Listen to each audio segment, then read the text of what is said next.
आज फेसबुकवर लेख वाचताना एक खूप छान शब्द मिळाला. माझ्या आयुष्यात आज पहिल्यांदा हा शब्द मी वाचला. आजपर्यंत मला हा शब्द माहीतही नव्हता. गृहसखी म्हणजे कोण, तर आपल्या घरी कामाला येणाऱ्या काकी मावशी, आपल्याकडची कामाची बाई, गृहसखी. खूप आवडली मला ही कल्पना.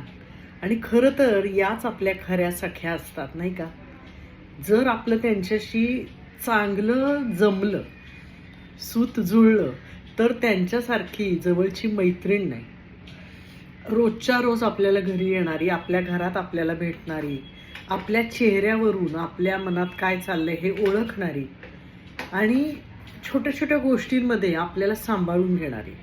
जर अशी ही गृहसखी तुम्हाला चांगली मिळाली असेल ना, तर तुमचं आयुष्य अगदी सुखाने चालू राहतं.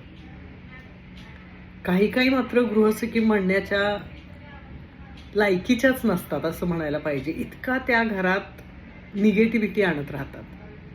पण बरेचदा या मुली खूप चांगल्या असतात. आपल्यापेक्षा वयाने मोठ्या असतील तर त्यांच्या अनुभवाचा आपल्याला फायदा होतो. आपल्यापेक्षा लहान असतील तर त्या आपल्याकडून शिकत राहतात. हौशेने नवीन नवीन गोष्टी विचारत राहतात आणि आपल्यालाही थोडंसं समाधान मिळतं, कुणाला तरी काहीतरी शिकवल्याचं. पण ही गृहसखी असायला पाहिजे मात्र अतिशय समंजस.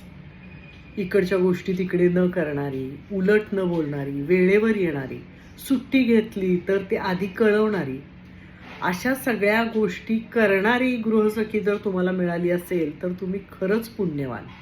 म्हणजे मागच्या जन्मातल्या कर्माचं फळ जर काही चांगलं मिळत असेल तर ते या जन्मात चांगली गृहसखी मिळणं हेच आहे असं मला कधी कधी वाटतं.